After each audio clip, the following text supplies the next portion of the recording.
Showtime! Hey, everybody. We're so excited for today's show. We got our dear friend Lori McKenna in the green room waiting. We just connected before the show, and it's so good to have her with us.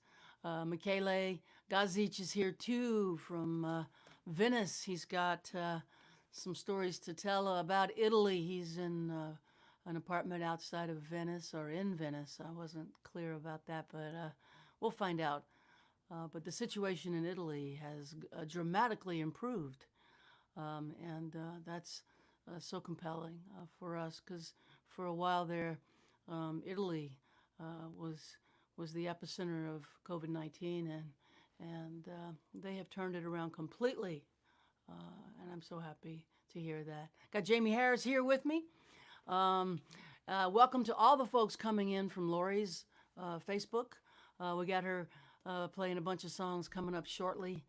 I just wanted to start the show by thanking all the good folks over at Ear Trumpet Mics for helping us out here. This is called a Myrtle. This microphone is sort of a bluegrass mic. It's a beautiful design, and I love the sound that comes back through my cans, and it helps us to sound good. Ear Trumpet Mics. Thank you for being a part of what we do. And I guess the first thing I should say today is I am so relieved to have this announcement. My book is on the schedule. It will be in the market August 2021. It has a sales date. The final edits are on my desk. There's nothing major. It's line edits. I don't have any severe rewrites.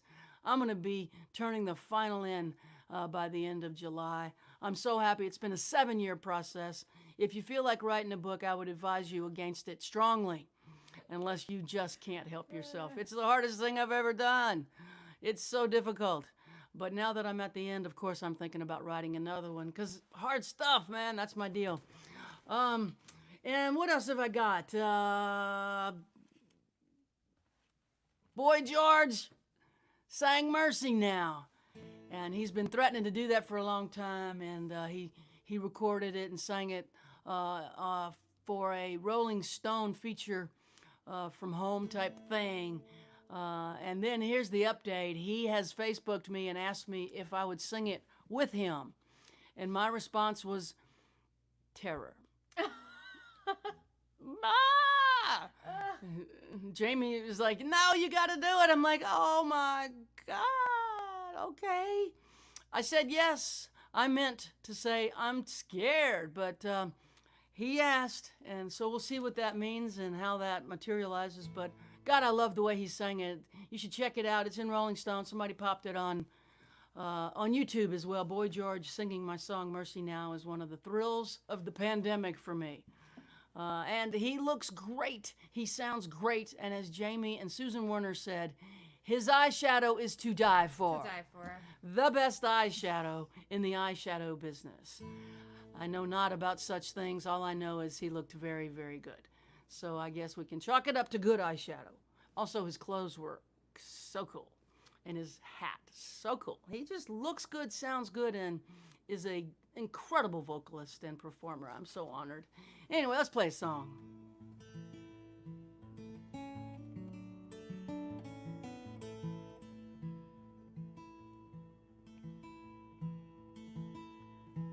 I'll think about the joy inside your laughter.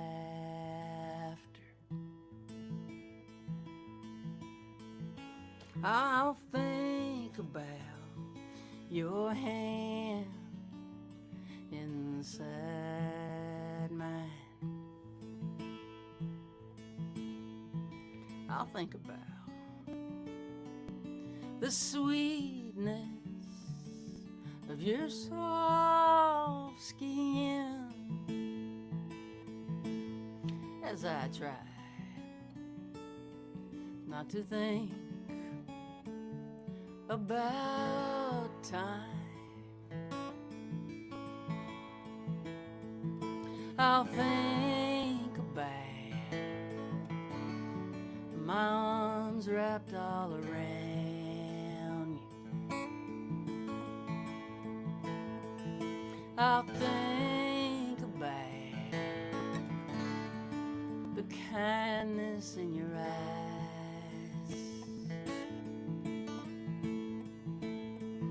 I'll think about how you showed up on my doorstep when I was trying not to think about time. So many roads, so many towns between us, so many nights, so many stairs to climb,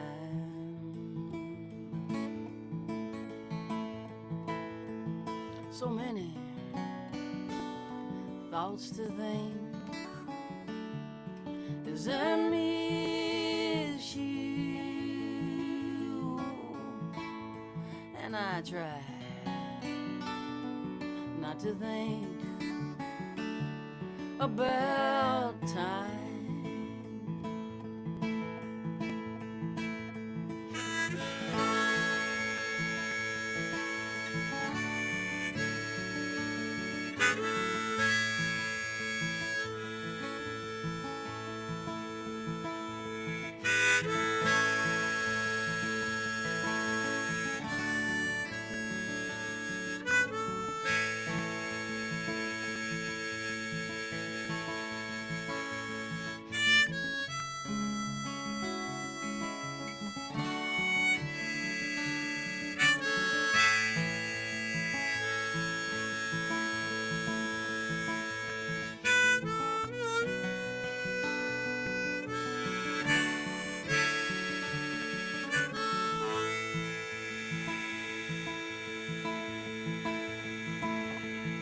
I'll think about your candlestick fingers on my skin. I'll think about the shiver in your side.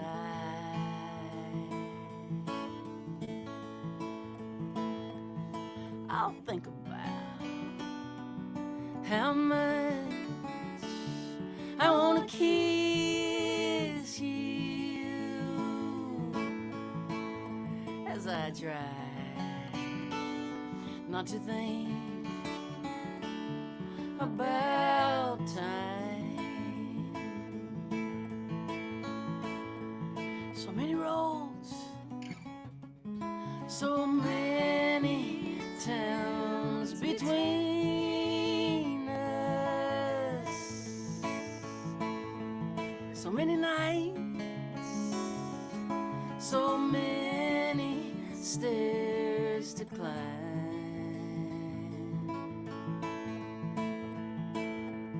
so many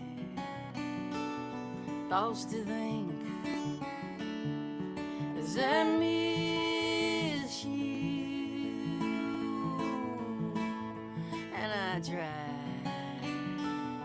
not to think about time. I'll try not to think about time.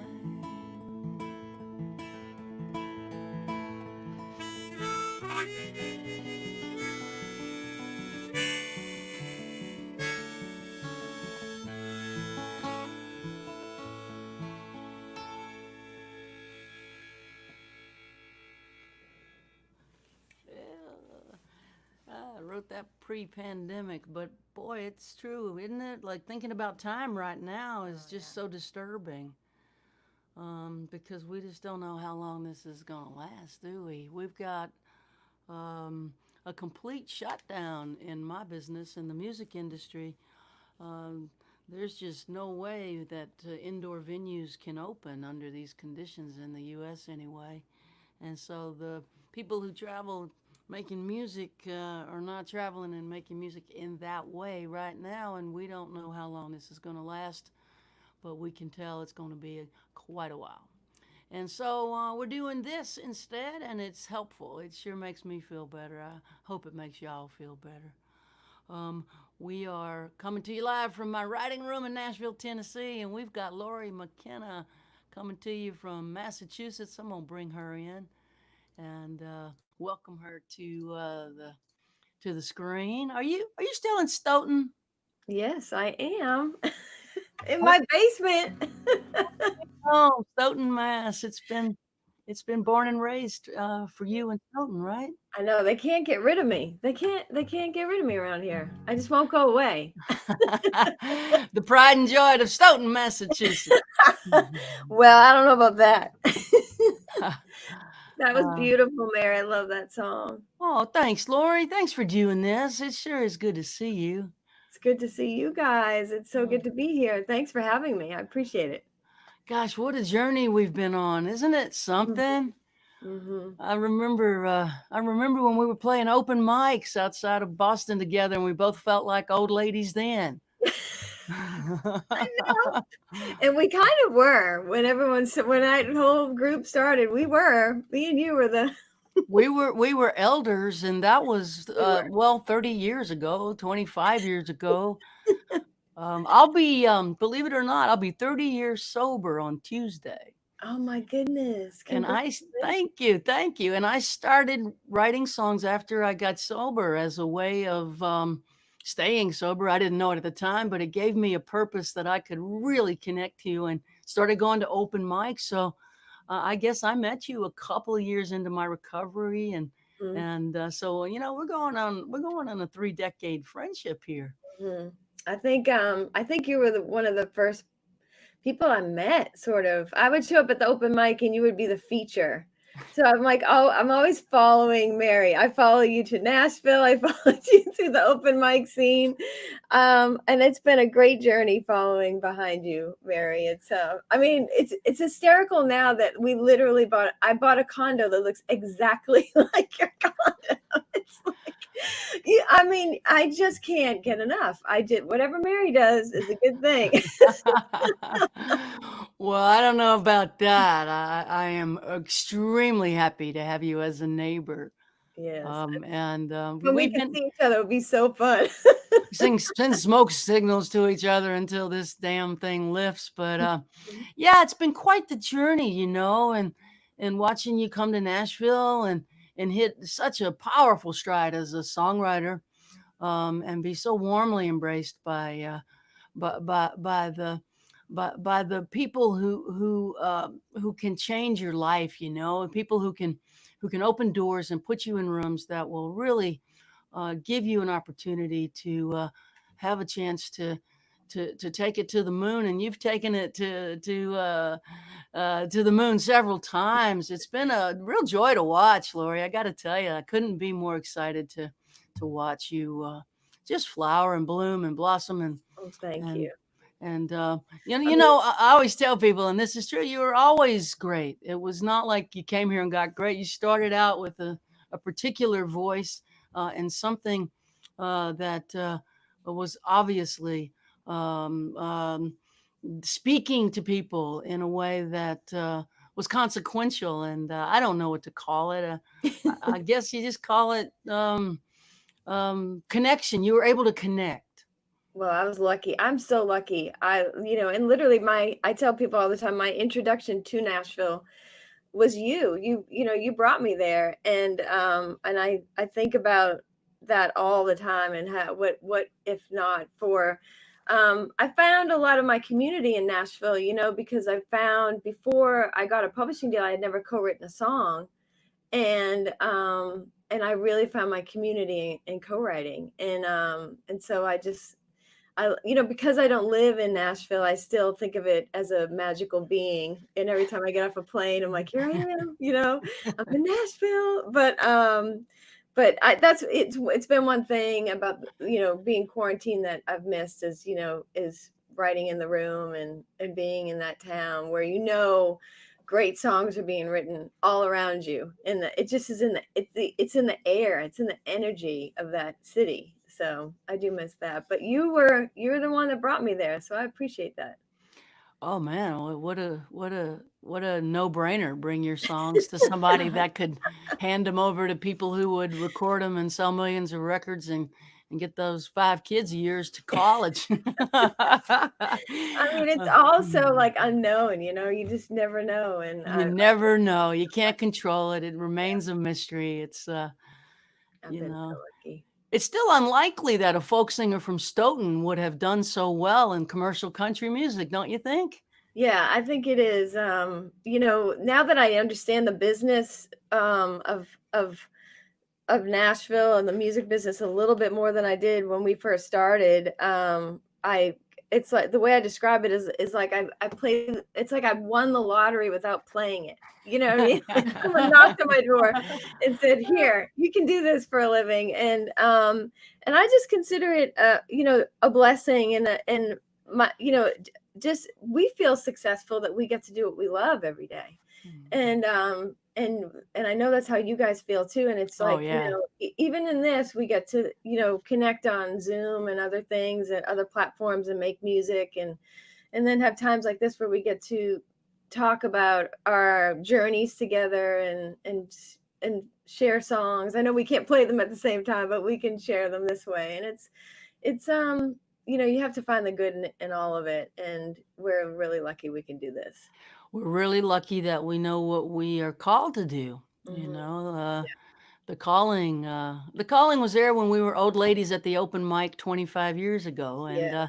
and Yeah. that we are still called is such an important thing to acknowledge that I'm still called, and it's deeply connected to purpose for me. It gives me a reason to get up in the morning. I have a purpose. I'm a songwriter, and now I'm an author, and I love writing. It's just one of the great joys for me.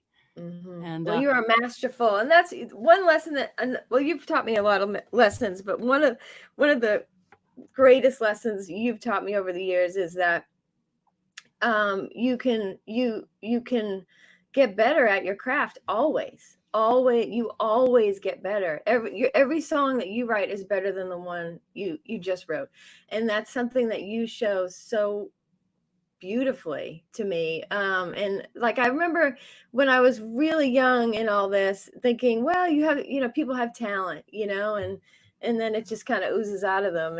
And it was a harder fight for me and you, I think. And you taught me that putting the work into it is the reward.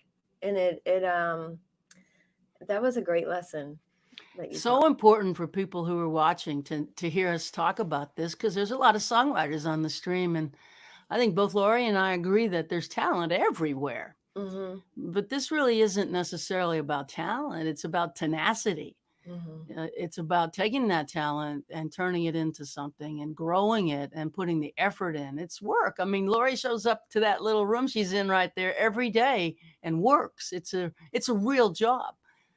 They call it playing, but it really is work.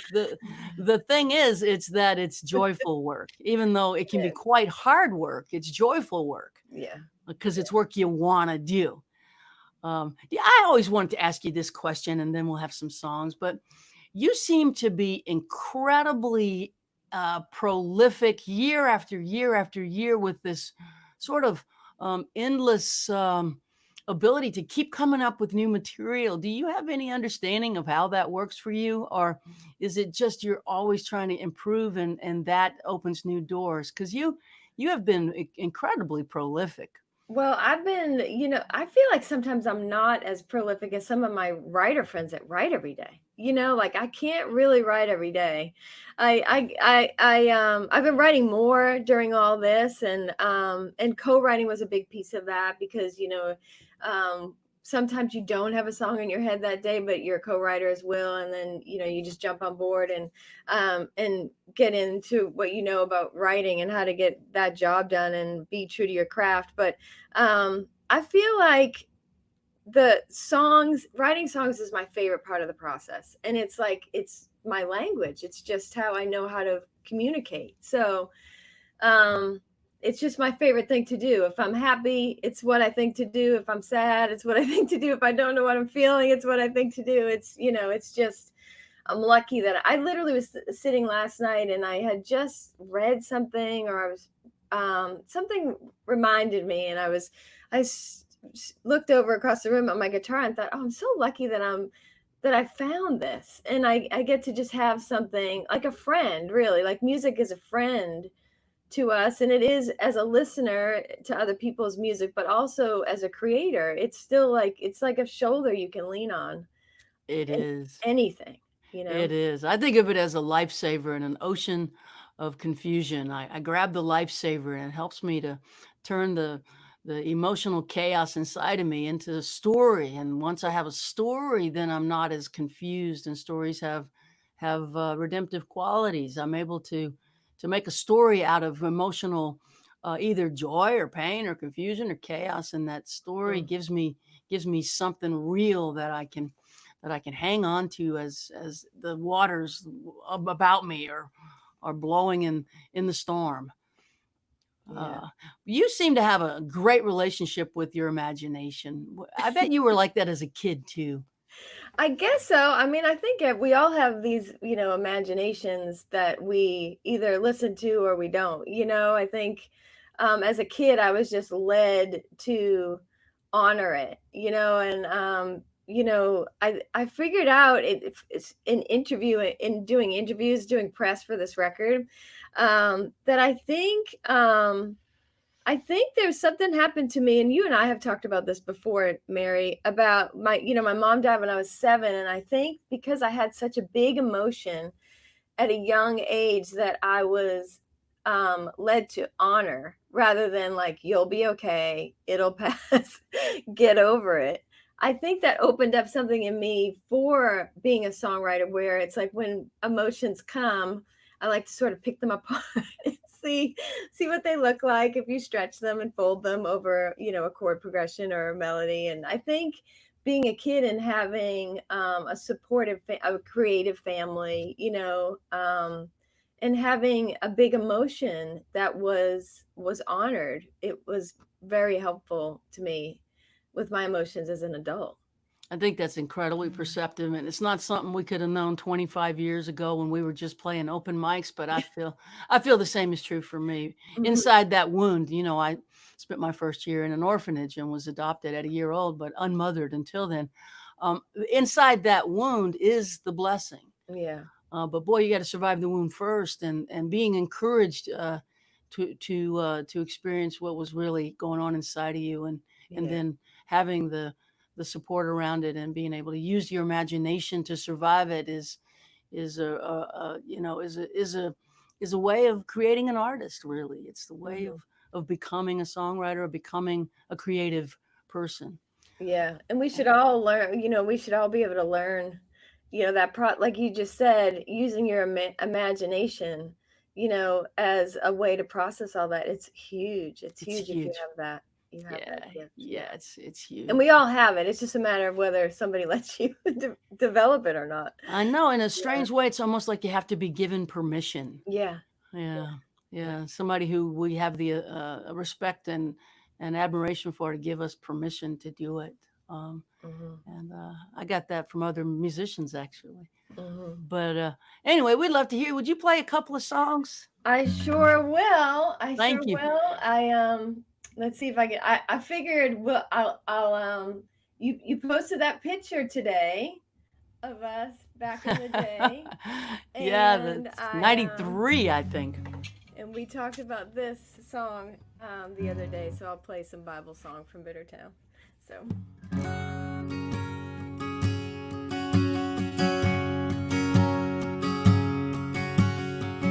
no strangers in this town, no one moves without making a sound.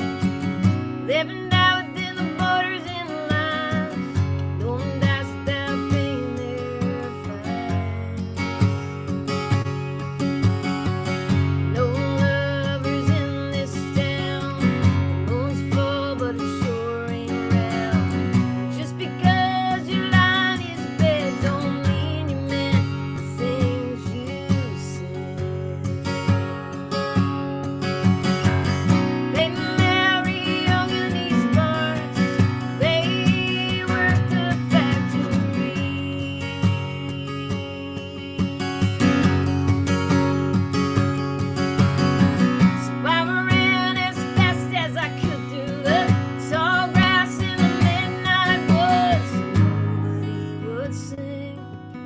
some Bible song over me.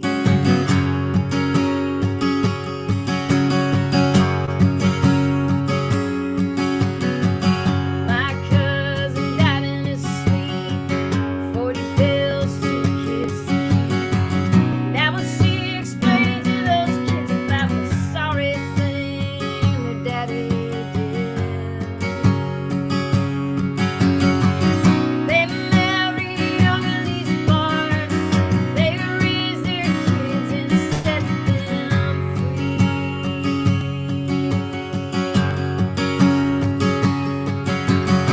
So I ran as fast as I could through the tall grass in the midnight woods. Nobody would sing some Bible song over me.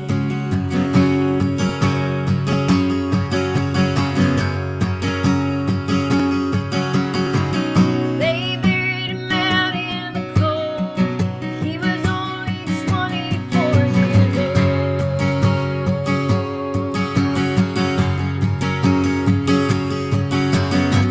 How his mother came undone when the choir sang Hallelujah.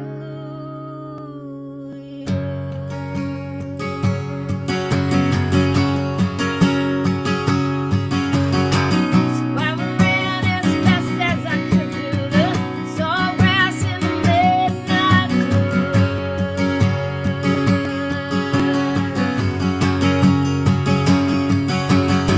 I ran as fast as I could through the tall grass in the midnight woods.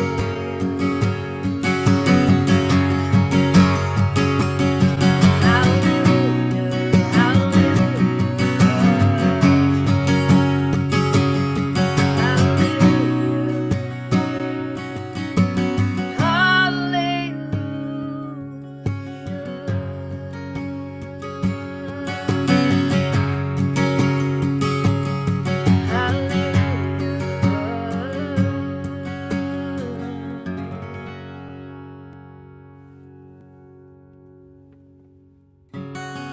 all right, little Bible song. I'm gonna go up here and hope my guitar stays in tune.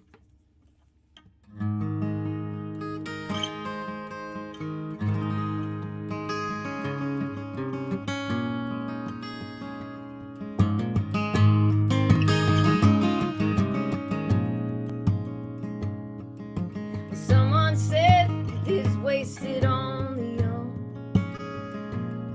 Spilled every last drop of time that summer in the sun. Daddy had a time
They'll be running off, making a laugh just like you did.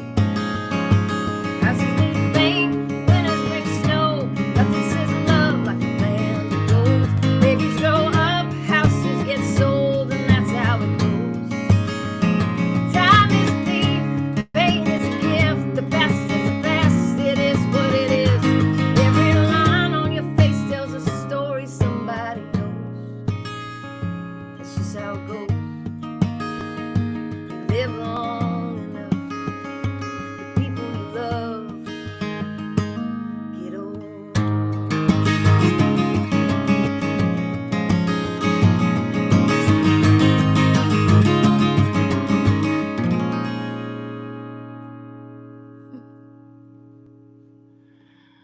Oh man.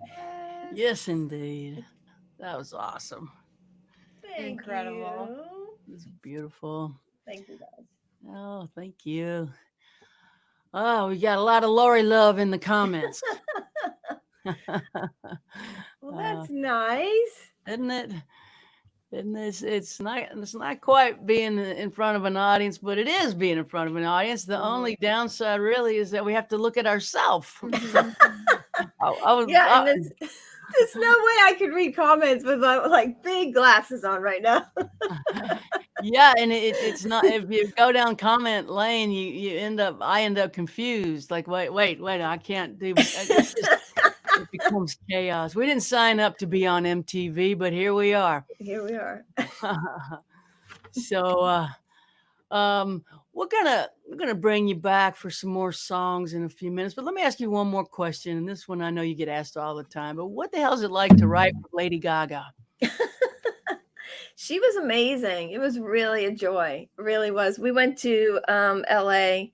It was Aaron Ratier, myself, Hillary Lindsay, and Natalie Hemby, and we spent about a week. There was other writers there as well, but we went as the Nashville pack. And it was great. She just oozes with talent. I know. And she really does. And just hearing her voice in a room, and we were in this, like, of course, beautiful and like legendary studio. I think the piano that we wrote that song on was the piano that they recorded God Only Knows on, with the Beach Boys. Recorded God Only Knows. So it's just like, and there was music everywhere. There was all these different songs being written at the same time, and she would sort of go in and out, but she was lovely to work with. And just watching that much talent, in front of you like that was pretty awesome. What an experience. Wow. Wow. Star is Born. You got the second single off that record. I don't know if it was I never figured out how those things work, whether it was a single or what it was. I think it was the second single. The movie was incredible. I mean, Yeah, who wants to follow Streisand? Only Lady Gaga. And I think she nailed it. Her acting was incredible. Yeah, the whole thing was really amazing. And when we were writing, the script was still evolving. Like, they were changing script. The script was changing quite a bit still. And it was really fun to, have that as an assignment versus like you wake up every day and try to find a new way to write a love song. And it was just like writing for a film is a whole different thing, and versus writing for an artist, and it's just a different part of your brain, I think, has to come out and help you out with that. And it was a joy. We also wrote The Tree during that session, which I recorded. Yeah, it was, didn't make the film, obviously, but there was lots of great things going on during all that. So it was good. We're on a magic carpet. We just kind of tuck in our arms and tuck in our legs. We don't really have a steering wheel, and some sort of fuel that we can't see, smell, or touch is pushing us through these experiences that we could have never imagined. It's just wild what this 6 strings and wood bring into your life. It's incredible. So true. I remember we ran into each other in the lobby at the Grammys. I know. It's like we're Look at us. we're a long way from Java Joe's in Milton. Here we are. A long way from being the two old ladies at Java Joe's. uh, I know. well, congratulate on your Grammy wins. Congratulations. You got Thank two you. of them, right? Yes, yeah. Yeah, Mhm. and so many nominations Well, you and too. It's like it's always just a joy, to be there. It's crazy. You walk around, you're like, I can't believe I get to be here. Like, what is happening? Yeah. what's insane. I look to my Mhm. left and it's Weird Al Yankovic. I'd look Yeah, it's I look down and Jamie was like, "Oh my god, oh my god, oh my god." I'm like, "What?" She goes, "It's Dolly Parton." It was Dolly There Parton. she is. Yep. Yeah. Crazy Yeah, times. crazy times. And then Michelle Obama came out on stage that year and the whole place blew up. The Staples Center went Mhm. insane. Yeah. Yeah, Yeah. what a wild magic carpet. Please, please, You're please, let's so keep right. going. You're so right. It's a great way to think of it. Oh God. So we're gonna put you in the green room. We're gonna have you back for some more songs shortly, Lori. All right. All righty, I'll be here. Thank you.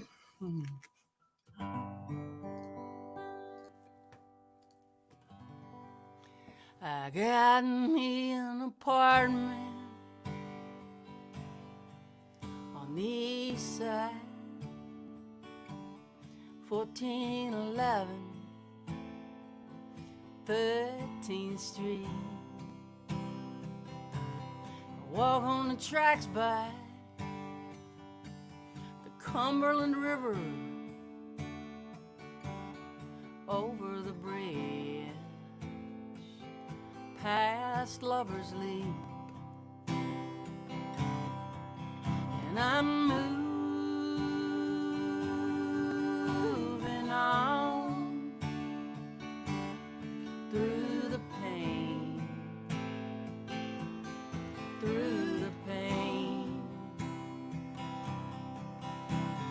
waiting on another train.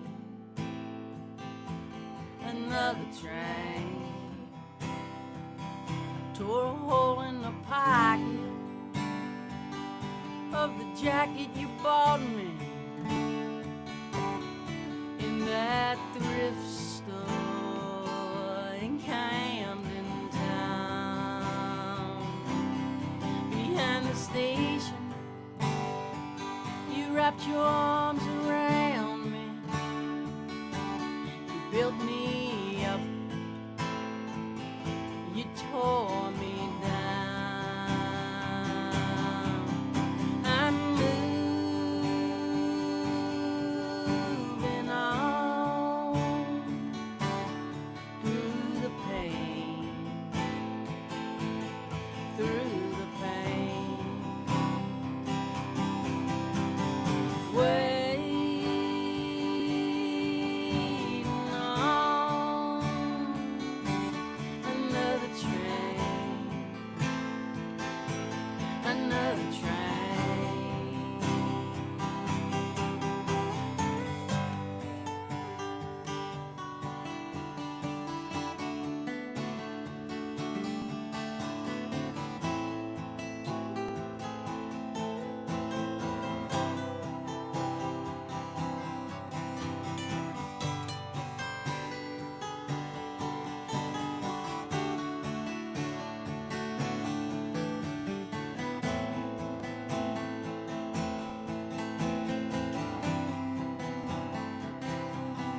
December sunset, I see my breath disappear in the cold winter night. Bums gathering driftwood by the river, whistle blows a lonesome cry. I'm moving on through the pain,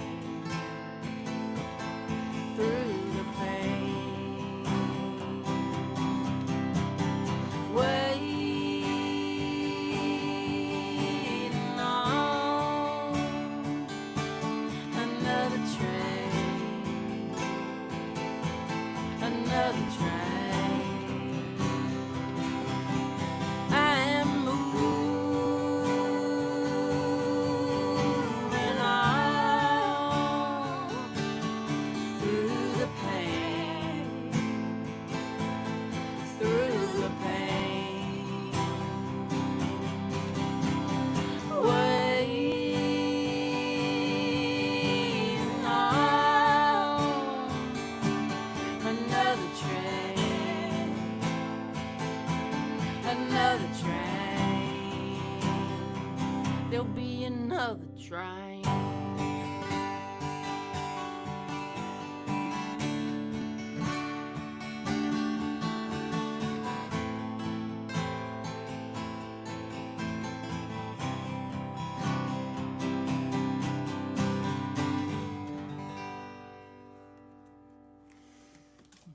Jamie Guitar Harris.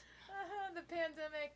Jamie's taken up lead guitar since the pandemic and is working with a guitar teacher, and her leads keep getting better and better and better, and it sounds so good. Oh, thanks. I'm still working. It's still work in progress, but it's been fun to try. You know what I heard? And I never would have had the confidence to do it live. I mean, even though this is live, like to be on a stage with all those people. Even though, you know. We're actually in front of more people Well, now I know. than we've ever played in front of in our whole career. It doesn't make any sense in my brain, but that's how I've rationalized it in order to push through the fear. Well, somebody told me a long time ago it's always a work in progress. Yep. So that. you are in progress, and it sounds great. Thanks. That song reminds me, we taught a master class on yesterday, on the technique of writing a sing-alongable chorus. If you found yourself singing along a little there, I did that to you. I teach master classes on songwriting online, and yesterday with the master class, I worked with all the songwriters on how to write a sing-alongable chorus. We had a lot of fun. Everybody took 10 minutes, came back, and presented their sing-alongable chorus. And we had some fun, and I loved it. If there's any of the writers watching today, y'all nailed it. That was great. We have 3 more of those classes left. I think there's about 2 or 3 seats left in each class. Is that right? I think so, yeah. 2 or 3 seats left in each class. We keep them under 30 students, so it's not too many people. And the next class is July 18th. We're going to talk about writer's voice, which Lori McKenna embodies. She always sounds like Lori McKenna. Sounding like yourself in song is not necessarily a given. Your writer's voice, not your singing voice, but writing voice. It's a literary term, but it applies to songwriting. And then July 25th, we're talking about melody and prosody. And August 1st, we're going to talk about co-writing, which Lori credits to giving her some ability to keep the songs coming. I love co-writing. I co-write a lot. It's my way of socializing. I tend to have an extreme amount of social anxiety, so when I'm around people, I need to have a reason, and songs and songwriting give me a reason to be in and amongst others, and I don't have the social anxiety in those situations, which is a great way of socializing for me. This is an old song I wrote about a hobo. If Carrie's out there, Carrie, this is for you. You always ask for it. I never get to it. I'm sending it to you now. Steam train Maury died last night. His wife Wanda by his side. He caught the westbound out of here. Hopped the high irons to the by and by. They say he jumped 10,000 trains. Rode 1,000,000 miles for free. Helped out at VA hospitals and penitentiaries. Dandy Dave and Rusty Nails and Sweet Lady Sugar Cane. Dead-Eye Kate and the Baloney Kid. Raise a cup tonight in old steam train's name. Senators and congressmen, puppets on a string. Among windswept vagabonds, steam train was king the last.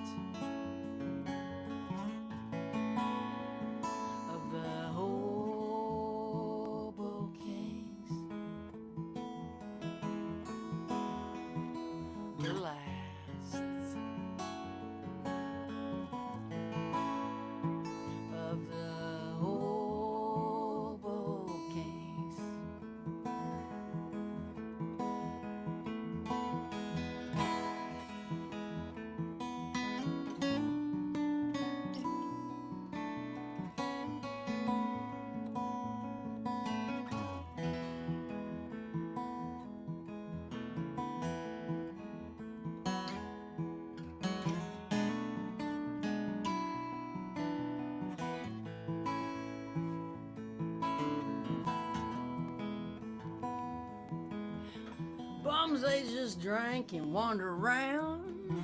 Tramps dream and wander too. But a hobo was a pioneer and he preferred to work for his food. He knew how a nation was doing by the length of a sidewalk cigarette butt. Born with an aching wanderlust embedded in his gut. Hounded, beaten, laughed at, broke, chased out of every town. With his walking stick scepter, with his shredded coffee can crown the last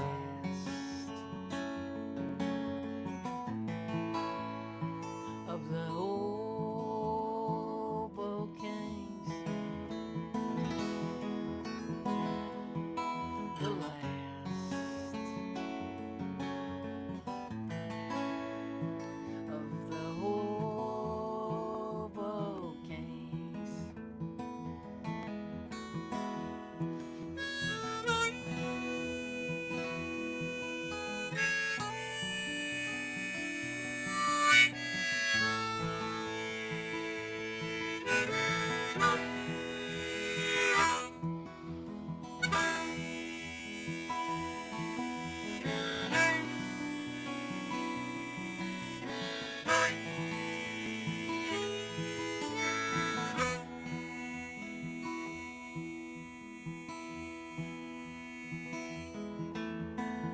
The last freemen are hobos, Steinbeck said, then he paid them cash. And the stories he bought from them helped him write the grapes of wrath. But boxcars have been sealed for years and trespassers do time. And railroad yards are razor wired now, hoboing's a crime. So here's to you, steam train Maury. Hold that westbound tight as you ride off into history. The last hobo, the last ride, the last of the hobo kings. The last of the hobo kings.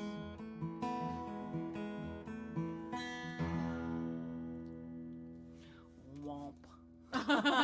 Well, hey, Oh, Mary, yeah. someone was asking about the Woody Guthrie Folk Festival, if we could talk about that. Would it be okay if we did? Please tell folks we're doing a virtual Woody Guthrie Folk Festival appearance coming up shortly. Yeah, so normally we would be in Okima today.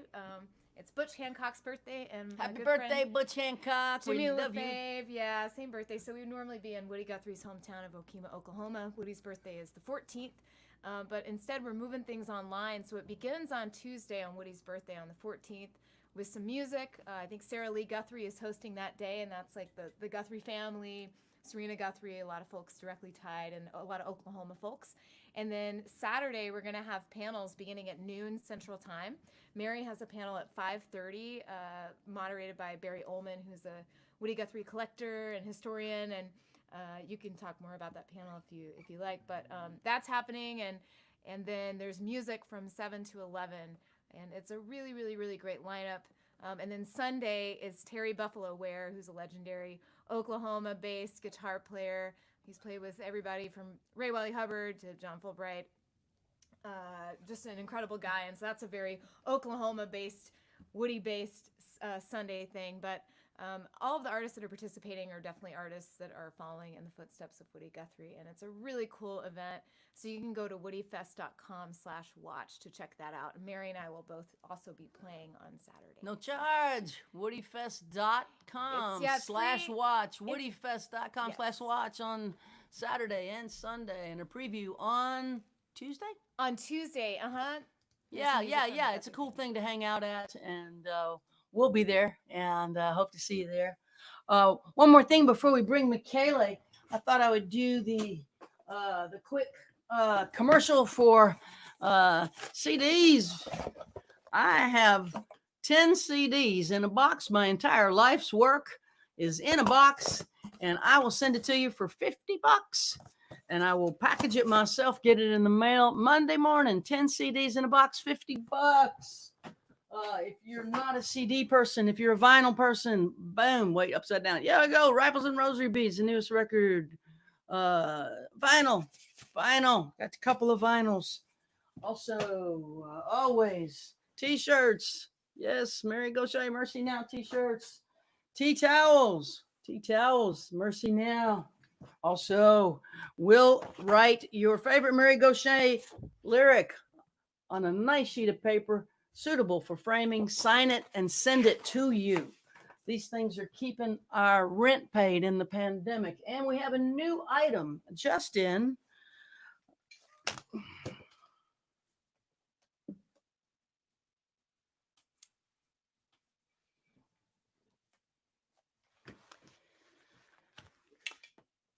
The Oh my God. The Mercy Mask. Suitable for summer. One ply, ragged edges. It's soft. It's thin. It's telling folks you are radiating the word mercy when you wear it. We got these on the website, and there'll be a 2-ply coming soon. That's 1-ply. I'm learning about masks. 2-ply, 1-ply, 3-ply. It's a whole new M95. world. There's a whole new world out there that we have to all know about. That's a 1-ply mask. $6 on the website. All right, let's bring in the maestro from Venice, Italy, Michele. Hi, everybody. How are you, Mary? And you, Jamie? Great to see you. Hi, maestro. Tell us, how are you? I'm well, and as you said the last time, this is the only time we did something right in Italy, in our history, because here the virus is now under control, at least for now, and we have less than 200 cases in the whole nation. That's really great, because we were in the past the epicenter of the pandemic, and now we are not. I saw that the situation in US is really difficult right now. You told me before about Florida. Yeah, yesterday, just to put it into context, yesterday, the state of Florida recorded 16,000 new cases of COVID-19 just in that state. They broke their own record of the day before. We have an exponential climbing of the number of people testing positive for the virus and hospitalization. There's a lot of hospitals that are hitting capacity in Phoenix and Houston, Galveston, around the country. California's looking pretty grim. I think that the hope that I have is that if Italy can do it, we can do it. I know Italy. I love Italy, but Italy is synonymous with chaos. Yes, and Italy was able to stop the spread of this virus. America, we can do this, but we've got to listen to science, and we've got to talk to countries who have been able to succeed at this. We are not, the American exceptionalism is failing us. We are not an exception to a rule when it comes to science or pandemics and other things too, but we won't go there because that's boring.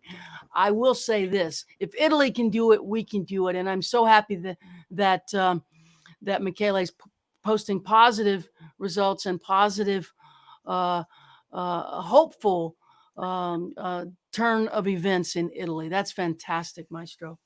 Yes, and I tell you one thing that is important to say, and to say it again. We have less than 200 cases in the whole nation, but we are still using masks, and we really take care of this, and so I suggest to use this mask, because I saw horrible thing happening in other countries. So this is a little thing, but really helps.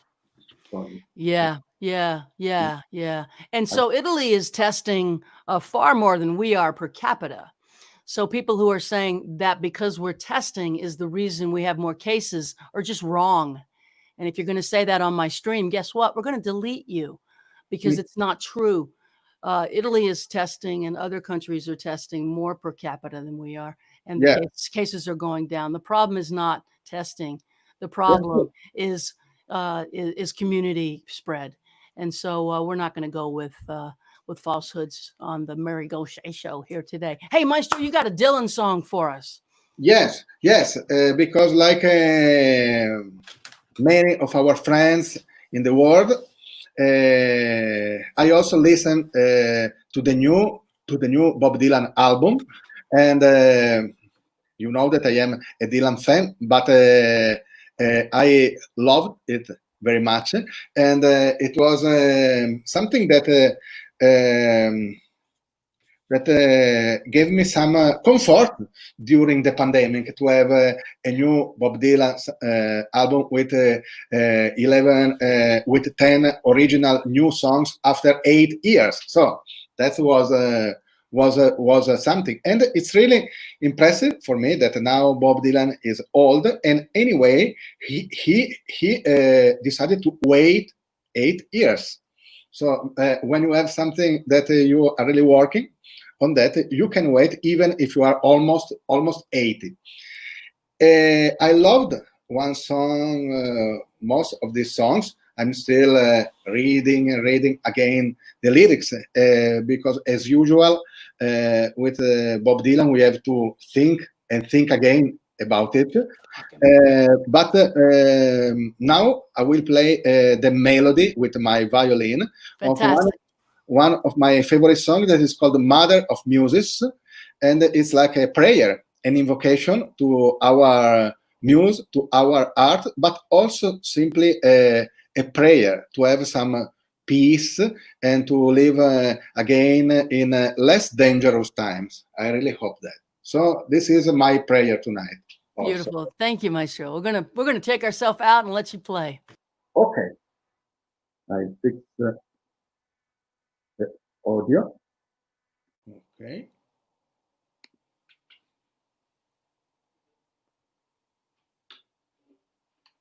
Mother of Muses.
Thank you, Michele. Yeah, thanks, Maestro. That new Bob Dylan record is late night driving music. It's a masterpiece again at 80. It gives me hope that it gives us all hope that Yes, it just give hope in many things. So it's still such a great album, and this song is like sounds to me like a traditional anthem, like Amazing Grace, something like like that. There is it's like a traditional song with the wisdom of an old man like he is now. Mm. This is my. incredible, Mm. incredible the amount of intensity and prescience in these. A lot of these songs were written pre-pandemic, but they're absolutely Yes, prescient for the time that we're in. And yes, yes, yes. yes, well, it's so good to see you, my friend. I'm glad you're okay. I'm glad Italy has turned a corner for the better, and No? it's always nice to keep you keep you in the picture. We love the updates. We love seeing you, and of course, love you. Yes, and me too. And thank you again, Mary, for inviting me. I really wait for Sunday to come to see you and Jamie in this way, at least. Waiting for the future, we will play again one day. This is I know for sure. That's the mantra. We will play again, We will play again. Yes. and we try not to think about time, but we No. will play again. Yeah. Let's think about that. Talk to you soon, my friend. Thank you. Thank you. Love you. All right, I'm going to read a little excerpt. Or is it excerpt? Is it a T or a P? It's 2020. It doesn't matter anymore. Well, you correct me on my English. What is it? Well, because espresso is so. I know. I upsetting instead of to me. espresso, the coffee, I had developed a terrible habit of saying espresso, which it's definitely not espresso. But see, it was a joke because, but that's okay. That's okay. So excerpt. Is there T? P T. Don't put me on the spot. She's Speaking shrinking. is not my thing. She's shrinking. She's shrinking. There she goes. Okay, so it's either an excerpt or an excerpt. I don't know. I have no future as a television announcer, but that's okay. That's not my deal. Thank you, Ken. Anyway, I'm going to read a bit from the book before we bring back Lori for some more music. 7 years ago, this is from the manuscript that has been turned into St. Martin's Press. Macmillan, we're coming out with the book August 2021. It's called Saved by a Song. That's the title of the book. And this is a reference to working with veterans through the Songwriting with Soldiers program. 7 years ago, I was invited by my friend Darden Smith to participate in a retreat that paired professional songwriters with wounded veterans and their families. Songwriting with Soldiers retreats usually involve 4 professional songwriters, 6 to 10 veterans, sometimes their families, several volunteers, a therapist, and oftentimes a chef. We gather on Friday night, meet, share a meal, then we get to work. By Sunday afternoon, 8 to 10 new songs will have emerged. Our job as songwriters is to turn the veterans' stories into songs. We use their words to co-create their song with them. The songwriter brings decades of songwriting experience. The veteran brings the story. Before I worked my first retreat, I assumed that asking a wounded soldier to open up to a songwriter would be a stretch. I'd heard that silence is the soldier's code, that those who have seen combat do not talk about it, that those who do talk about it have not seen it. Coming out the other side, alive, is enough. Soldiers talk to soldiers if they talk at all. But I quickly learned that when a veteran feels seen and heard, not assessed, judged, or evaluated, they open up and help the songwriter to turn their story into a song that allows others to see and hear them. This happens not by trying to write a healing song, but through the vulnerability and emotional honesty. In this way, the dominant narrative of war trauma can be written into a universal story that many can relate to, even those who have no knowledge or experience of the military. This song can also become a step beyond the self towards others who perhaps have felt the same way. A powerful transformation can and does occur when this happens. I knew from personal experience from how my own songs had transformed me. Some of the veterans do not want to be at the retreat. They're driven to it by their pain.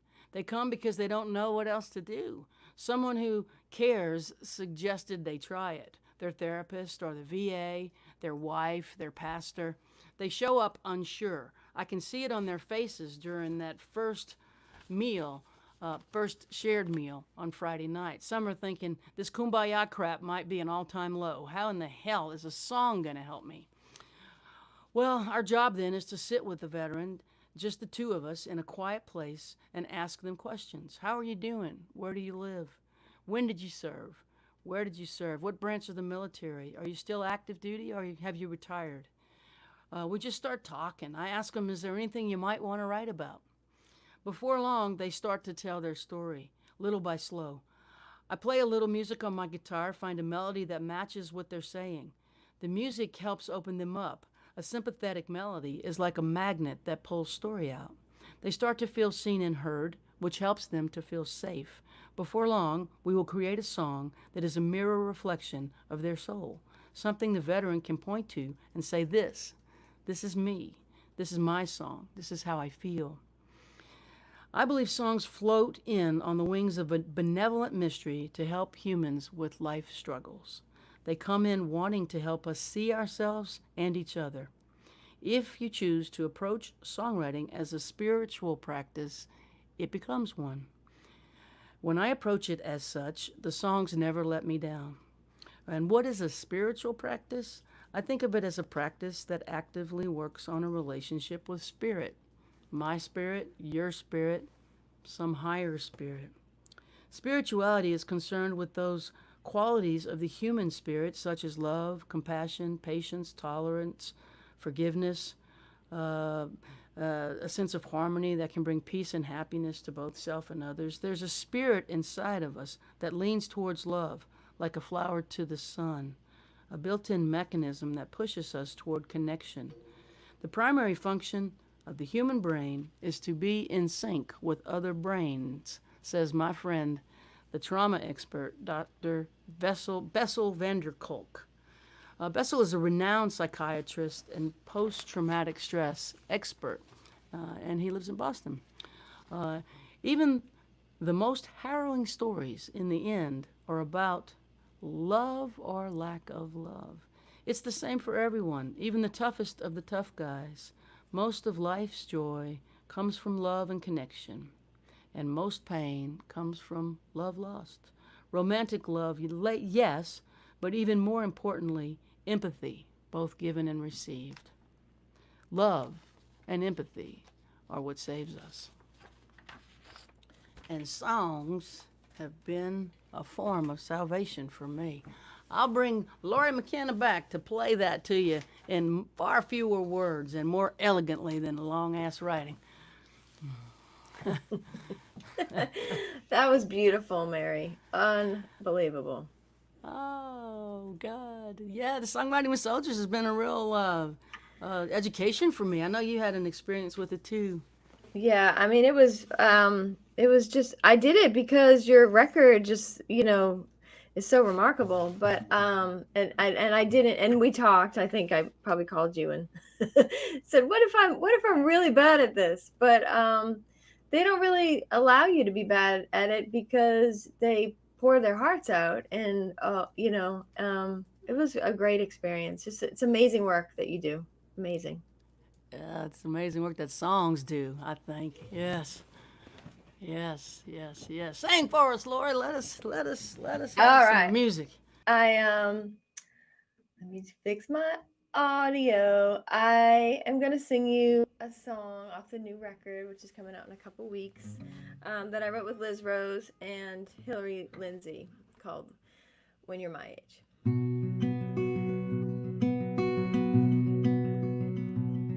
When you're my age, I hope the world is kinder than it seems to be right now.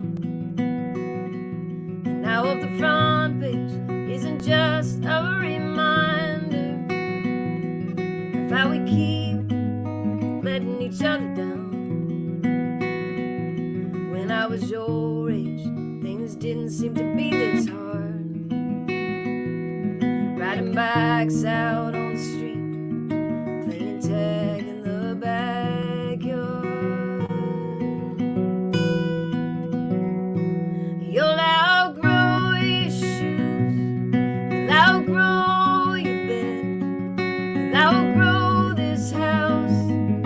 Just don't forget when you're all grown up that you don't feel that way. You're still gonna be my baby, even when you're my age.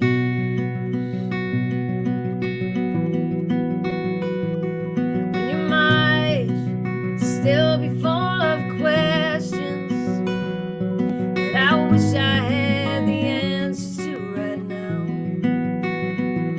And those dark times might make you second guess it, but I bet love will still be making the world go round. When I was your age, I didn't worry like I think you do. Back then, innocence was something you could hold on to.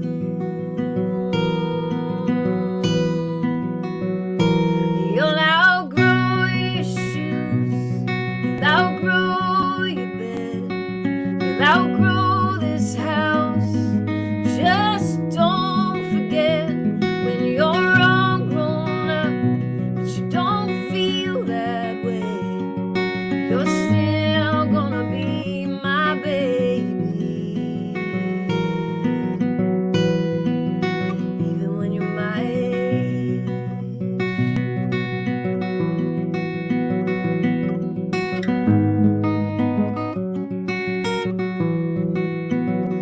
When you have kids someday, I hope you teach them the Lord's Prayer before they go to bed at night, like my daddy did for me and his mother before him.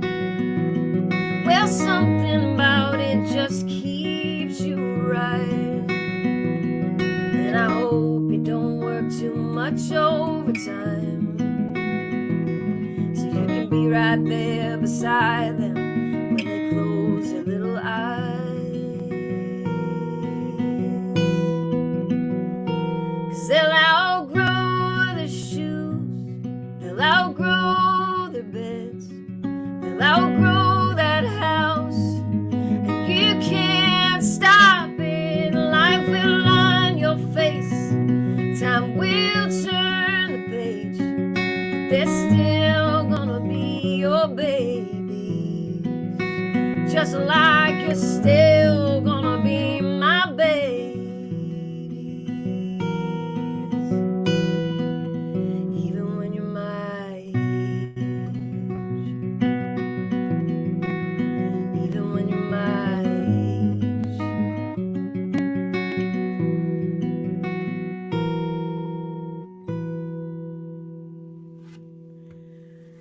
All right, I gotta switch guitars. Hang on. So that one is coming out, and well, actually, that song's out. We released that. That was the first single off the Balladeer, and I'm gonna get back to this guy and sing you some Humble and Kind.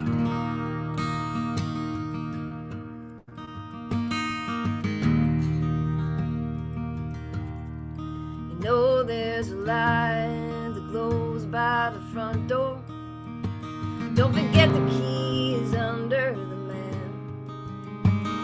The stars, childhood stars shine. Always stay humble and kind.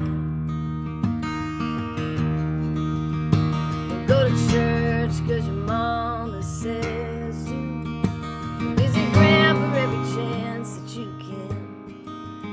It won't be a waste of time. Always stay humble and kind. Open your say please, say thank you. Don't steal, don't cheat.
let the summer sun shine. Always stay humble and kind.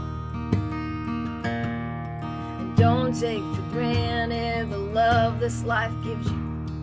When you get where you're going, turn right back around and help the next one in line. Always stay humble and kind.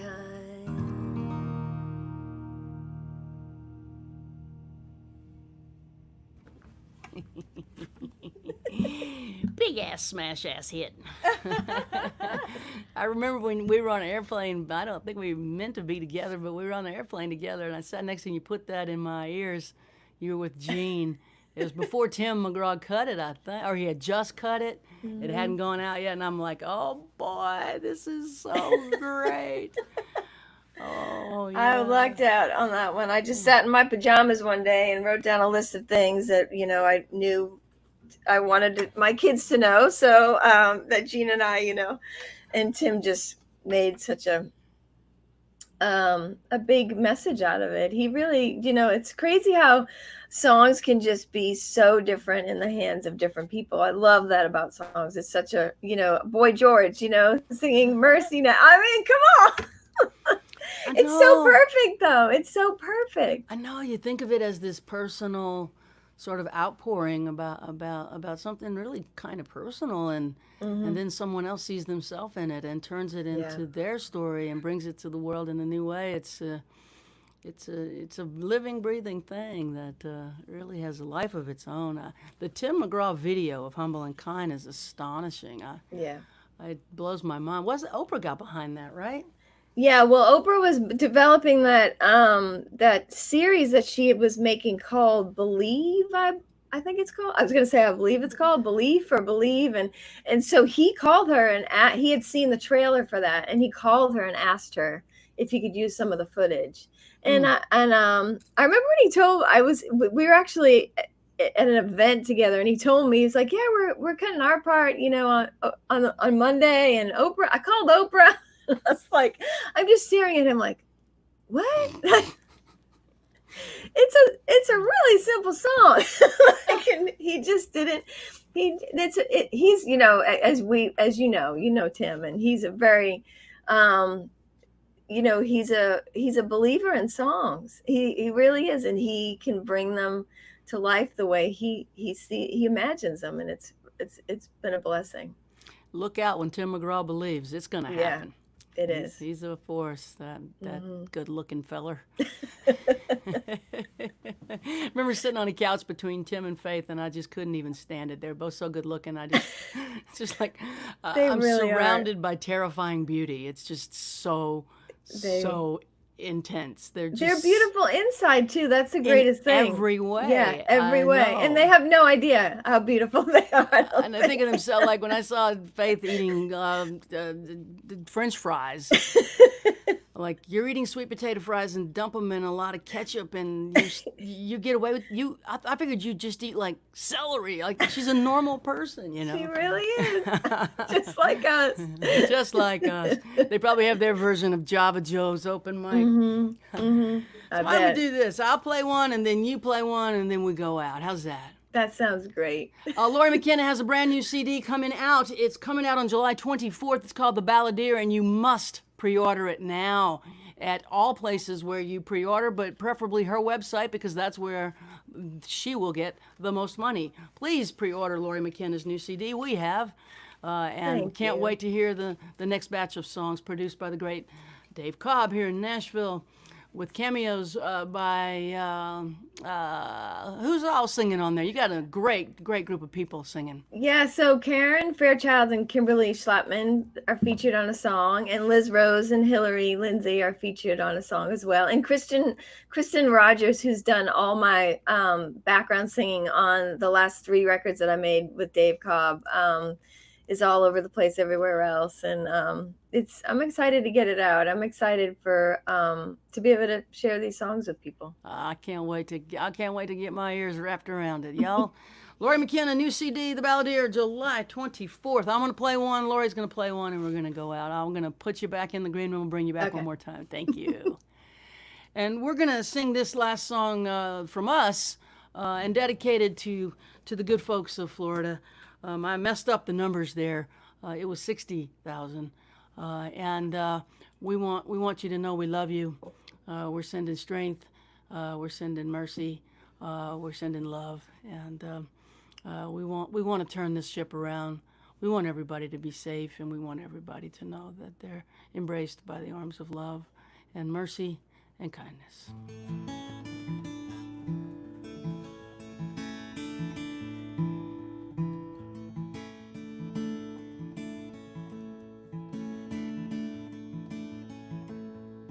Well, my father sure could use a little mercy now.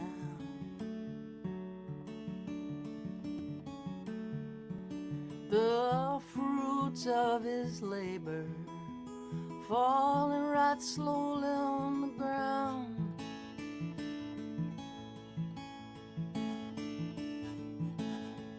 His work is almost over. Won't be long, he won't be around.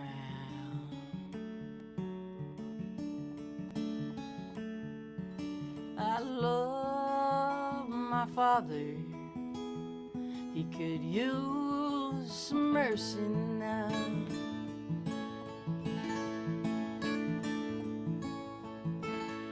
And my brother sure could use a little mercy now.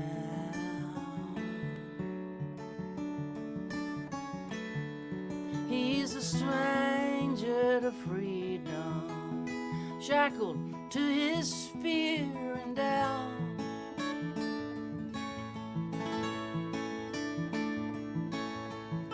The pain that he lives in, it's almost more than living will allow. I love my brother. He could use some mercy now.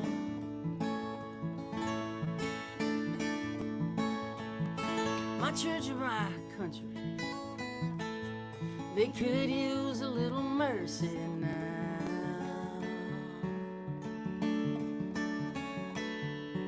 As they sink into a poison pit, it's gonna take forever to climb out.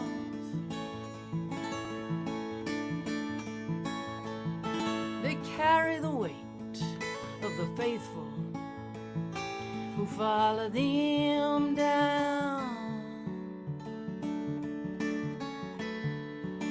I love my church and country. They could use some mercy now.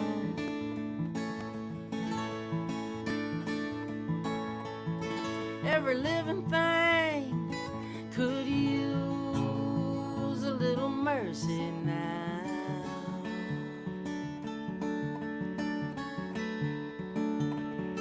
Only the hand of grace can end the race towards another mushroom cloud.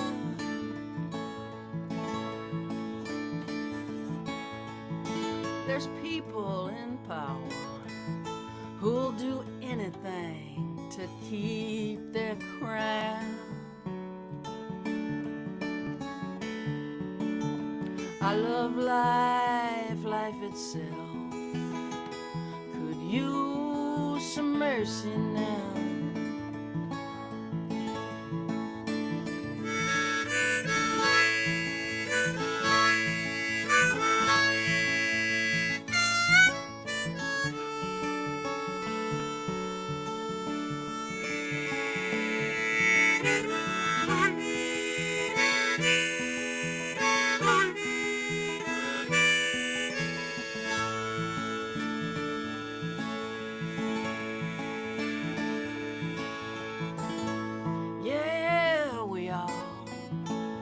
We all could use a little mercy now.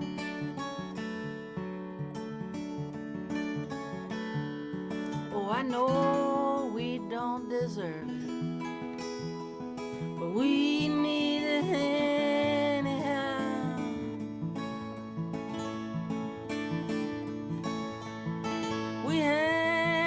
balance.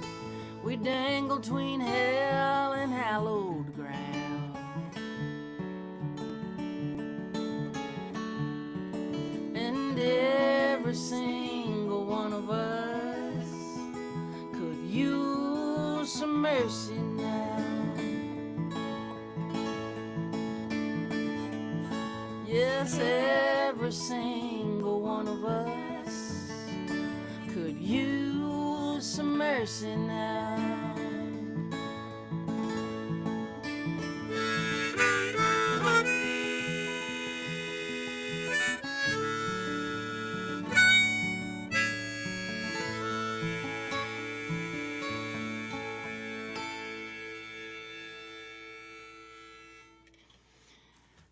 Thank y'all for tuning in today, and we do appreciate the tips, and I'm going to split them amongst us.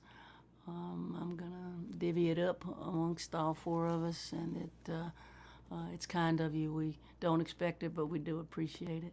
Please sign up to my mailing list as well, newslettermarygauthier.com. Subscribe, and the tips and the Venmos are going to be split amongst us. I would love it if Lori McKenna would take us out today with a song. It's such a pleasure to share this stage with Lori. It's been a long-term friendship, and it's still alive. What a pleasure to go through these miles and years with you, Lori. I love you. Oh, I love you too. I love you guys. Thanks for having me today. It's so fun. I feel like we should Mercy Now should have been the last song of the day. I don't know. Maybe I think not we should this end one. we should end on a big upbeat smash hit, I think. We'll see. I don't know how upbeat this is. But thank you guys. Thanks so much for everybody tuning in. And it was so great to spend Sunday with you guys. I love you. And everybody be safe and take care of each other.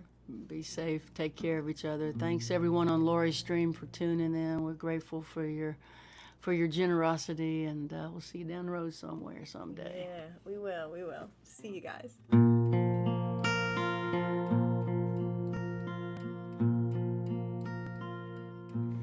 Well, I got a girl crush. I hate to admit it, but I got a heart rush. Ain't slowing down. Well, I got it real bad. I want everything she has. Smiling at me, not laugh. She's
Thanks, guys.